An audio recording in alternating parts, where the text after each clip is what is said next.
Mzee Tamale bw'otandika comments ezisinga okuyika ku Facebook buli omu ayagala obawe comment ku nsonga ya mutabani wo Tamale Junior ali involved era sawa zino yatunda ku mitimbagano kali mubadde mwagala kyembabuuza yabadde mu studio mwe mubadde mu mwagala akisi nedda celebrity amanyiddwa nga Donizera nekiki one mubadde mwagala akisinga embuzi, so it's okay for you. No, what do you tell? Why has he defiled somebody? Would he be fine singa kwetera omukyala ngo Donizera? Is he talking about marriage? Is he talking about marriage? Obeyo kisi ata mukubidde ku machana ngamba daddy this is primitivity. This is peking. The Americans call it peking. Did you see my tongue inside the woman's mouth? Take.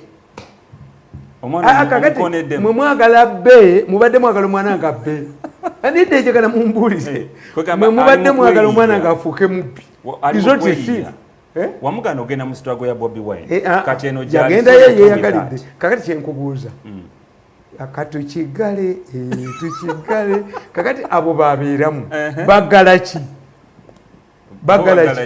anti baggala ki tukigale teeka munda eyo teeka munda eyo kakati bateeka yo kibabeeramu. Have you seen Dr. Mirundi? You know, with the Mirundi doctors conducting himself, ono kansa ali mu parliament ya bikola. But ye mwana omwa abantu badde sotunulira nga bamulaba nti ayinza okudda mu bigere ebyo ndala okuwanga he's very knowledgeable. Bochida mu nsonga za politics is very knowledgeable. Eriyo council ba council bali abo mutani wange ali mu parliament ya wa drafting amateeka Mirundi abantu basinga obuyiti bayinza nti mwana wa very polished. Waliwo omulala president yemutwala Scotland nasoma amafuta yasoma amafuta oirolo Mirundi nekati ono omulyako mwebi two medical doctors ba Mirundi obawulya mwebi kati wajina banyina ono oli yasoma psychology no nasoma psychology. Have you seen my nganaba bali bwebati are you not losing credibility as a parent bagirikali siwe balinze nsomesa mu peya bakonda kitinga ngoyi huyo yagenda wa Bobi Wine eribe bidongo byabwe byali mu kwetinga bamutulira ngo omuntu ayinza okudda mu bigere bye naddala mu kwanalizinga ensonga z'ebyobufuzi twamukyaza ko no juze nenga omutona yagukubako oyo bwafaanana nabo balimu katukigale tukigale ali mu batukigale ali mu bateeka mu ndeeyo ali mu gondi ani abalala bagikoona jozalawo abalala bagikoona abalala kwe bafiira kakati nzeyizo gwewunyoyo. Am I surprised? Are you not losing credibility? Why? Which credibility? Has he defiled the person? Has he stolen money? Eyo gye baagala oyo omusota gufaana we baaguzaala ali mu ba Bobi bebo bennyini tukigale tukigale mukigale agala ki amubuuze oyo agala ki kiki kyagala ye group yaabwe. So you okay with it? I would be surprised if somebody rings me and tells me that this Mirundi, this man in the parliament, Council Mirundi, has conducted himself that way. I'll be surprised if one of the doctors, the Dr. Mirundis, have conducted a raping Babatenda Buntu Bulamu. I would be surprised if the Mirundi, whom Museveni sponsored to Scotland to study oil law, as he conducted himself like that. I would be surprised if any of my daughters, Abasom, one is an agriculturalist, is in Rakai, Jakole Jotira. There are many Mirundis. Oyafana Nabu. And Abafana and Ambuziza, Bugwababoke, the tobacco Bakongo Kisiko Mukazi.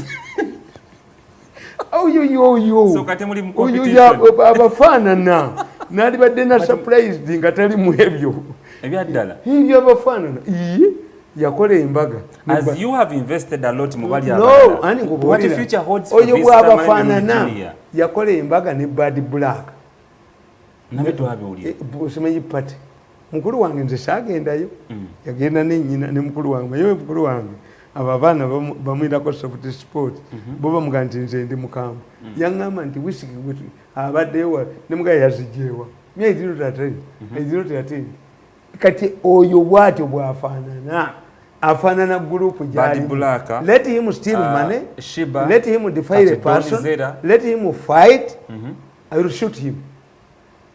Naye ebyo kubeera mu ebyo Casanova simanyi Casanova byafaanana aliwa Bobi Wine omusayine wa Bobi Wine n'alyewuunyiza nnyo nga takisinga bakazi yakisinze mukadde akisinze wa ku kyalo era akisinze abo babeeramu. You tell me the other Mirundis yes man. So don't you feel nti omwana omuneglectivism Kanso Mirundi abadde mu parliament emyaka 10 yabadraftingira amateeka mu parliament babuuza abaka ba parliament. Some of them don't know him. Wow. I feel a but bit I was humiliated. Katusubwemu boggolera. Oboggolera mwana wange. How long does it take somebody? Musajja asoma amateeka ayina masters nga katuusa mu boggolera. Sit down notuusa. I was offended. Nemuga vayo. Mbwa nti bajaji bwe bakola. You are shouting at who? Kakati nzo oyo. Byebyo byafaanana.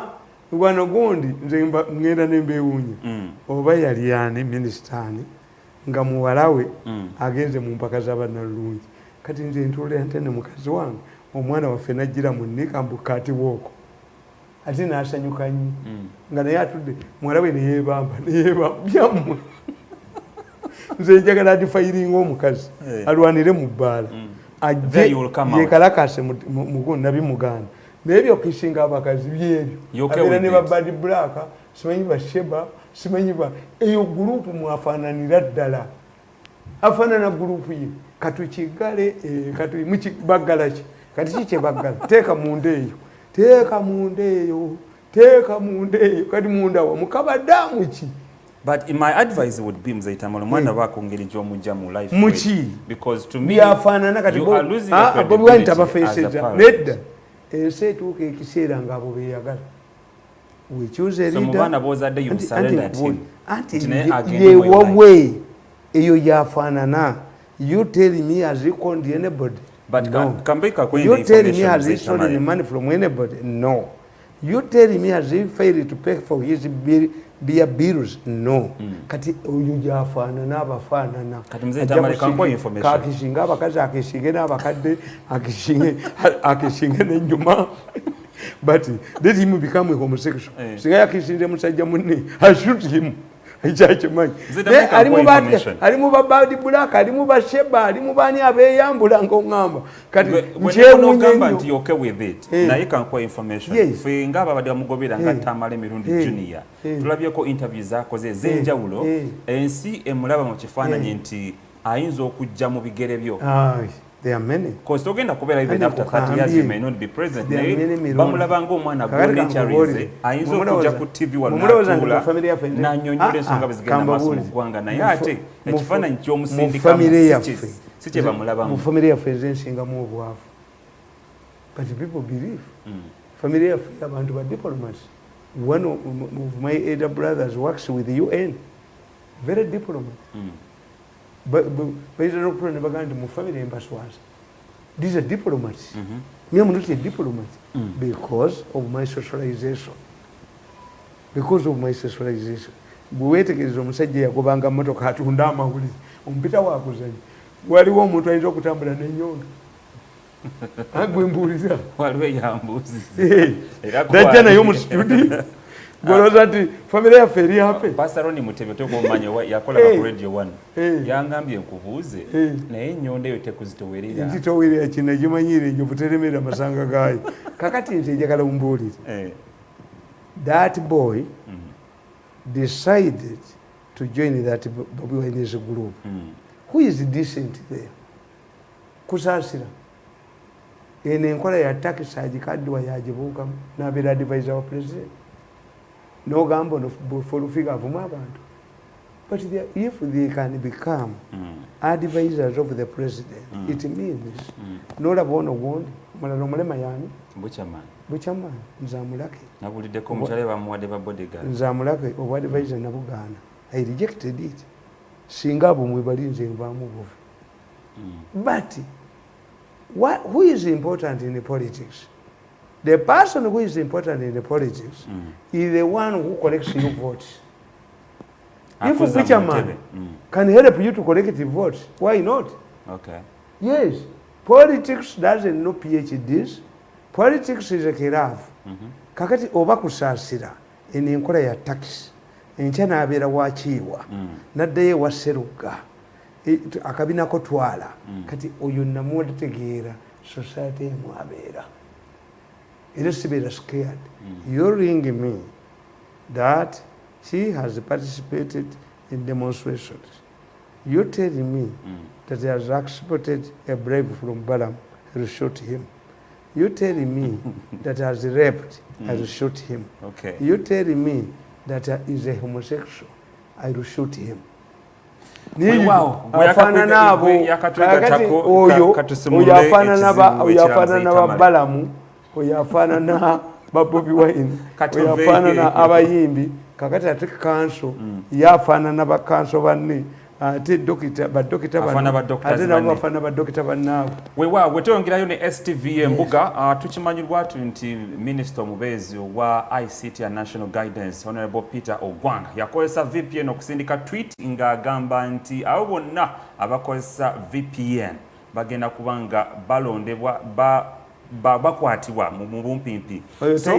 Naye kimanyi enamba egenda kujja ku TV yo sokoleka muzeyitamaleka tayina mukuba Ogwanga has no academic papers. Even if Ogwanga got the academic papers today, I will accuse him of presenting a forged document. Ogwanga has no senior 4, Ogwanga has no level.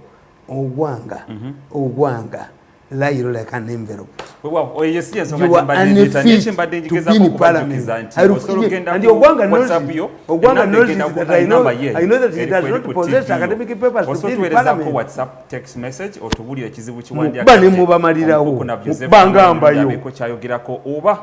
Any other question that you would love us to come and cover, tujikavering more details, also tueleza message, then oluvanyuma njazi tunulamu tubeeko ne kye twogerako naye ekintu kye njagala twogereko waliwo omwami amanyiddwanga Okwi Moses.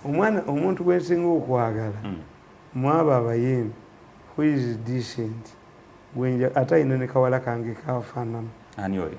Wampisa bubi nange nenkukyawa olw'okulumu omutima obukedde nakukyawa nange Juliana nakulaga omukwano ogujjudde wampita fala walowooza nti ndibye abasajja bangi naafuna omulala kanoonye oyo yali decent ate ayina kawala kange akamufaanana Kanyumusi naye bano abeefungula n'omulala ayi decent Kawalya wali omulabyeko ng'afungudde ekisanja ndagire wali omulabyeko ng'afungudde ekisanja naye bano abafungula n'obuuza kakati omukazi abeera Luwombo ogeesinga naye ekiteeteeyo kijjeeko embala kasoba zirabye kati okweka eki abagwana kanyogoga n'okunyogoga bamala butulusa ku sigiri tuveeyo Muzeyita akati ne waliwo omwami amanyiddwa nga Okwi Moses ono muwagizi nfanfe wa NRM nga gwe wagira President Museveni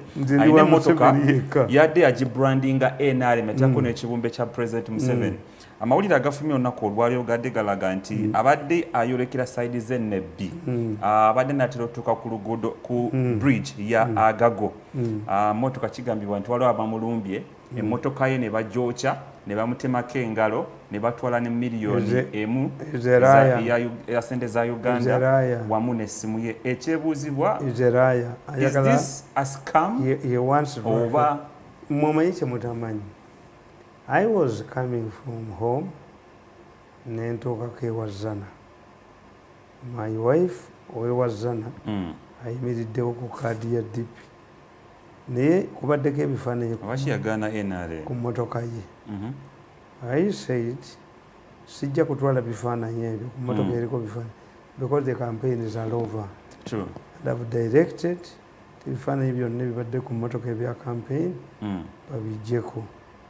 Kakati nkugambye tekano ka Victor lwakuwangula bali abadde baagala okuntemula kyekiva okazizaako olwaleero. Yes. Kakati kankubuulire the elections are over. Elections are over. Why do you continue with the campaigning mode? Two, we have been told nti abanozana bawadde nnyo president obululu. Was going where? Abadde agenda nebbi. That's rubbish. Ekyokusatu mujjukire yeekubisa emifaananyi eyebekubisa emisumaali. Nakyo tukijjukira wano vuuka bwenali bagatta emikono bwe bati nembabuuza NRM activist waawa. Tell us. Ani abadde akumanyi tuwalanti okukuba emisumaali. Kyogezako kugamba nti kasikamu agezaako kufuna nsimbi nayo kyemmotoka ye. One of the possibilities, but you don't have to investigate. You don't investigate. Oyinza n'okusanga ng'emmotoka ebadde ku bbanja. How old was that vehicle? To attract Museveni's attention. Me, I don't believe in those things. Kubanga nze obukuti bwonna mbumanyi. Why don't people kill me? Aba government bebaagala okunzita. Why is the opposition not killing me?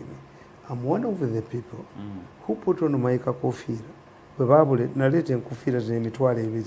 Ne ndowooza nja kufuna taxi clearance zalemerayo mu revenue. Nze Kampala nzekka. Bwe baakuba t-shirt baazitwala. Why are Ugandans not killing him? I'm honest.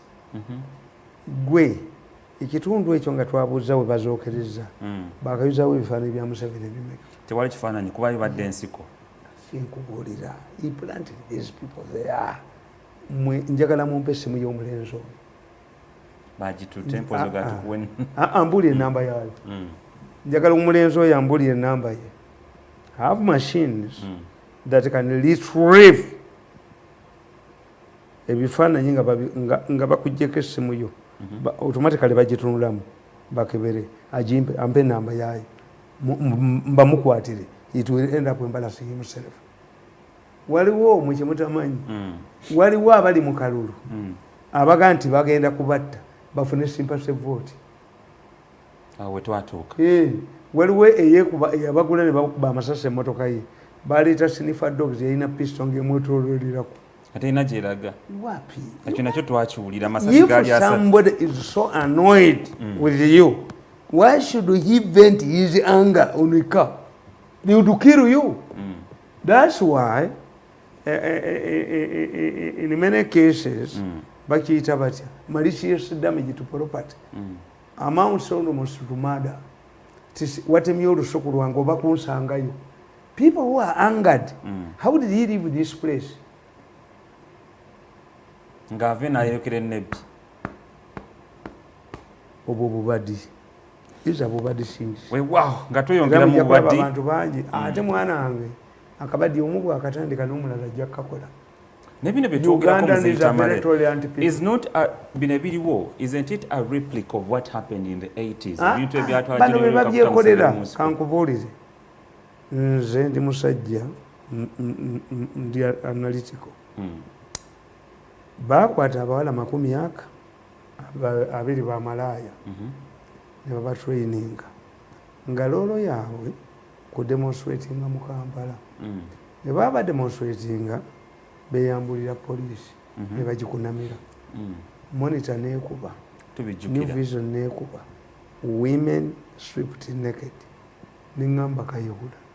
Tyaba abawala mulimu ne muwala waatemaali madi. Driver yamuzaalamu omwana n'atasoma. Yali aneerekamu nga yeekala nenyumugirayo mwasa omutwe mpita gentleman. Ne mugakayihula let me tell you. Those girls were trained purposely to expose their nakedness to the police. Ngatachikkiriza. Because mafias operate beyond the human imagination. That you can't even reason. Yes. Kakati ne bagamba omuwala. Mbu omuwala yakunamye. Simanyi bamugyeko naga nti take it all. Ne bagamba mumbuulire. Omuwala oyo omusiraamu asaalira muzikiti ki? Gyabadde asaalira. Nga monite mwambazizza bweti ng'omusiraamu nedda they disappear. I told Kayigula, these Malayas, prostitutes, we are trained purposely to expose their nakedness to the police. Kanima bamula ba Museveni ng'atya bazzukulu bange. Police, no. Katego. Because the president cannot understand. An old man cannot understand that girls are trained. Genda kumba malaya obawulire bye boogera. Malaya akugamba n'okugamba nti kwata kolabe. Eno yakava ku sigiri. You see, oyo takunama. Nemba bulya nemba gamba. Era I told Kayihula. ewali ekitebe kya electoral commission ekyapa kyali kimu kakizingiramu ne poliisi eri ministry of works ne batemamu ebyapa ebyo ng'ekyene electoral commission baagala kitunda an Arab investor wanted to buy it namanyi kye baakola ojjukira nti abakazi be FDC bajjanga ku parliament ne beekalakaasa ne bakola kintu ekitebe kiveewo nga bagenda kitunda ne mbabuuza it must be transferred. You people, you have no logic. If government cannot protect the headquarters of the electoral commission within the city, how will it be able to protect it? How do they protect it outside the city? Wow. Nze mbamanyi kyobolaba timwe babalimba nnyo nze tebasobola kunimba kubanga nasoma mafialism. Mafia does things beyond human reasoning. So for you to beat them, abasajja bano omusanvu UN be blacklistings bw'otunira omusajja oyo who was coordinating my murder nga yambadde suuti ye is a lawyer agendewo omulamuzi abadde ku bukiiko bwa gavumenti bungi you cannot believe ne mukazi we yalwawo kukitegeera tibbaawe aliengaged mukutta abantu n'okutunda organis. So for you to beat them olina okubanga reasoninga beyond them. Wow. Anti fe abaganda batutraininga emuganda abaganda bakugamba kuba twakulya mu witchcraft abalokole bwe bajja ne banadinde babikuba.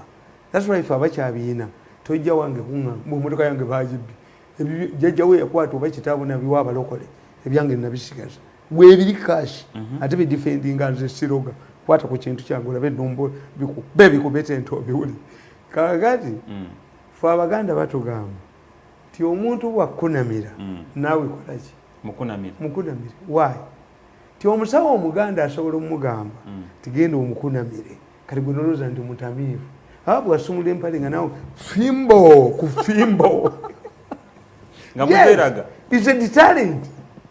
Abaganda baga nti oli bwakkunamira naawe kolaki mukunamire eddogoli limuddire because for us we believed culture y'abaganda abalokole bye babikubye nammwe ne mukuba ebyammwe ne babba emmotoka zammwe ne mujja ne Kati what happens nga tomukunamira anti kyekubuulira nti deterrent naye kolaki iseke wrestling nze ndaba nnyo wrestling yo president yambuuza naye bw'atasonyiwa ku nsi kuno wabaaki naŋŋamba tewali badde musirikale mulungi ffe mu magye tusonyiwe ne mugamba muzeeyi nkubuulire nga tuli aba ne mugamba muzeeyi nkubuulire ndi mukubi wa bikonde ffe mu bikonde ffe tukuba bukubi bali be basuula ettawulo si nze nsuula ettawulo mu wrestling okiraba nga bakikubye ne kyefuula kigenda okujja nekibon nze nkuba bano kubafulumya sinze nje okusuula ettawulo bo be balina okukkiriza baddeyo mu bukedde bagambe nti tukuba olupapula lwano nga twetonda mirundi tabangako mulalu naye bwekiba ekyo nja kubakanagize bekanagise bekkulubya paka libali musonse singa bakola ekintu ng'ekyo muzeyitamale togenda kuddamu kuwandika basuula ettawulo suula ettawulo nawe ojja zikiza omuntu manager yasuula ettawulo coach Werias sinze nsuula ettawulo bwe namugamba muzeeyi anti kati mwenna mwefuna kakati nkugamba kati ku mwenna ani alina ozikiza bali balina okukkiriza nti mbakubye ne mbatuusa ku stage tudde wali eri katono nnyo banneereegamu ndi mulalu ki bankubye nanyini buyinza n'aleeta n'omuntu we n'amuteekawo mbuuza nti kasasiro nagaanayo myaka eki wali wenkubuliza nti bino ebigenda olowooza sibi ebyatwala General Kaguta Museveni musiko bw'otunulira olunaku luno lwali lwaggulu Kyagulanyi yatadde tweet ku social media ng'agamba nti waliwo ovubuka amanyiddwa Kajimu Umar abadde aprintinga ebintu bya NUP yawambibwa n'atwalibwa ab'ebyokwerinda nga bw'agamba abantu bangi nyo tuzze tubalaba ekiwamba abantu kisusse tekiriiyo. So what is going on? Kyagulanyi, their problem, tebasoma intelligence.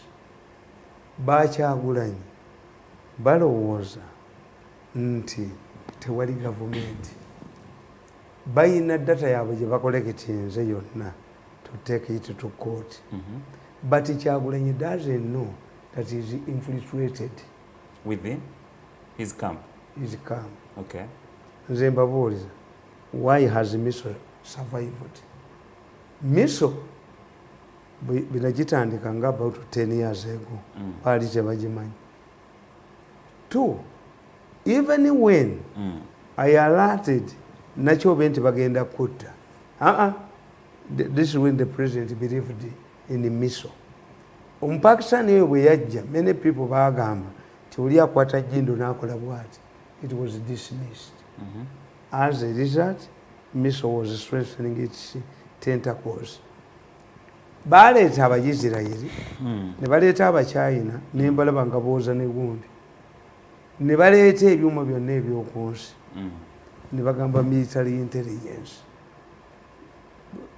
trail this man ne bagenda ku gundi mu kampuni z'amasimu gonna military intelligence ne bagamba after 6 months trailing me military intelligence ne bagamba nga bakutraininga mukozesa gundi ekyuma kubikwata ne banoonya okubigula byonna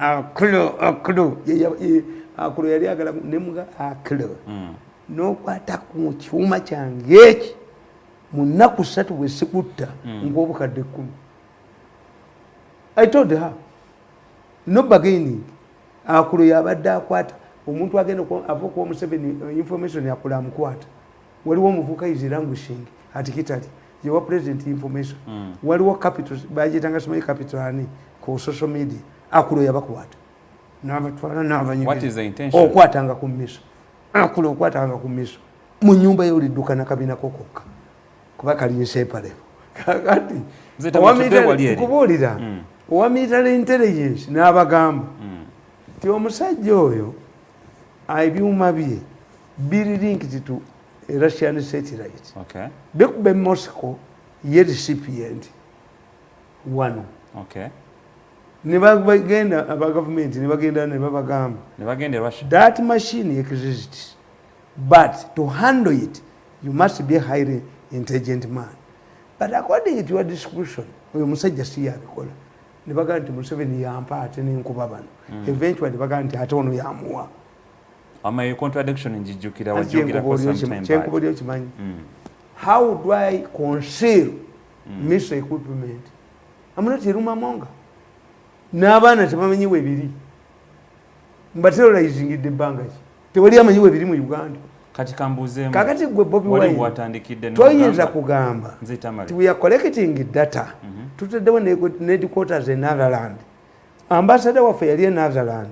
Kyembabulira nti Bobi Wine aba mulimu baamu. Kigambibwa nti bamukuba ne bamugjayo. Wali Netherland, DC, Washington DC. Bobi Wine is collecting data. Nti simenye Kenya, simenye luddawa. Kakati gavumenti yamuyingiramu. Abo bonna Bobi Wine balwanirira baabano. Ffe tubikola mu takisi. Mu takisi tubikola. Oyo mutani wange mugamba akisinga abakazi. Nti yali kisinze embuzi. Hapana. Kasata akisinga mbuzi. Ebyo nabyo bimbulire sekubemba musiyazi akisinga basajja banne. Oyo mutani wange bagenda ne bamubakola laptop ye. Bamufuira kalifomu. Ne batwala laptop ye. Bweyazuukuka ku makya. Nga tewali kinna kimu. Tadda mu kuwoloma. Batwala ewa mami. Wali oyingira mu byobufuzi nyoko yakutwalayo. Omwana ng'omuwala bulo omwana omutwala speed. Nedda omusajja omukulu bagenda okunkubira essimu bamuleka tebatayinaganagamu n'oluggi ne balugala gwe politician waliwo dekoze nga mpita mole mami mutwale wa mami yeyabikulakidde wabiyingiramu obiyita byakuzanya wali onywa wali olowooza nti onuna yukati nokimanya akulaba namugamba tigwe tobafa namugamba batte kuba nze yugundi njokya laptop gyonzibyeko njokya nenjikwokeramu ate njokya nakapasite njokya kati nemugamba nti naye ngaamaze okuwoloma ebyamami namugamba temumugulira amale okuwoloma mwagwemu eyo yimbalu yabyabufuzi mami okyayoweza ne mumami oyomuka naku zino nemugaga kati omanyi omanyi lwaki batute laptop yo we are lucky balowooza tinange ndi connected naki ku laptop eyo ndi connected ne gundi ne NUP okay katika babitwale bakibirenga tebikola ki tebikwatagana kakati Bobi Wine abantu beyeyambisa bafu bafere Bobi Wine open indicator ya social okumulaga tizi living with emisege nabagandi Bobi Wine tasobola mpuga Bobi Wine tasobola Namboze Bobi Wine tasobola Segona kubanga bo ba marriage of convenience bo balaba vehicle to election Bobi Wine yavudde naganti bawagirana mu Kampala kuba meya bayina kuwagira Nabila Naggayi bawagidde nga tabanna banakulayira bawagiddani Simaigu bawagidde ogamba Lukwago Namboze yagaye nti abamune baga nti oyo Bobi Wine legizike rapist twatya kutusimbako bantu netugenda ewuwe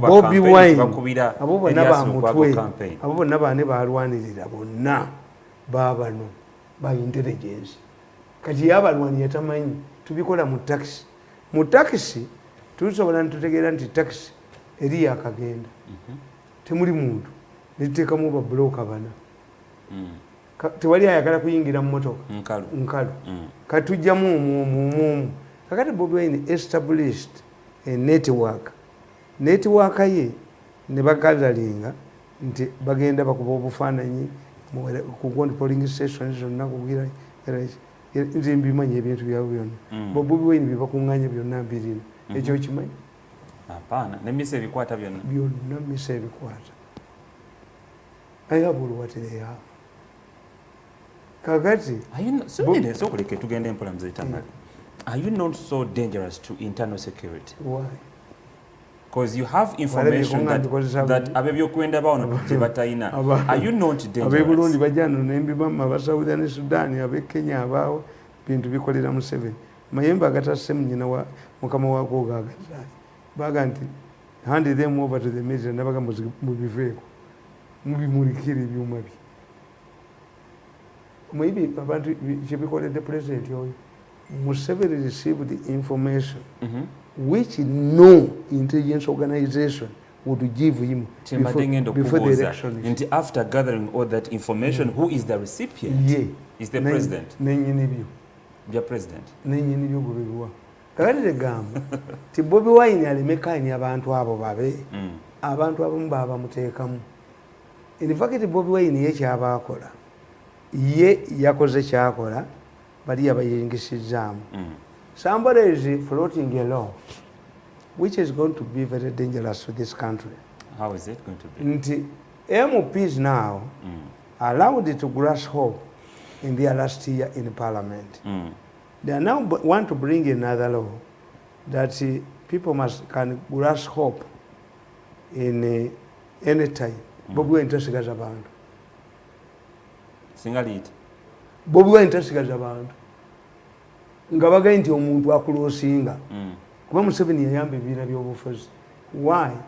Has been nabaganda Museveni is haunted by the past. Atya okusanyawo ebibiina nga UPC bwe yakolanga. That's why baba wa sente bakola ki yokolo yimwe dictator. Kati abadde P10 basala eddiiro mu 80 ne mu 60. Why? Some people went to Bobi Wine believing that Bobi Wine will form a government. Bobi agala bwa minister. Make a road on order Bobi Wine. 2. Bobi Wine did not start his own party. Museveni survival emyaka 35 bwe yagenda mu buyekero olaba Museveni oyo yalina foreigners bwe yajja mu kinana yakola UPM foreigners ebizibu byayo teyagenda nabyo bwagenda mu soko UPM teyagenda nayo secretary general bitandi teyagenda yatandika kipya starting something new helps you nti you recruit the first person into your group.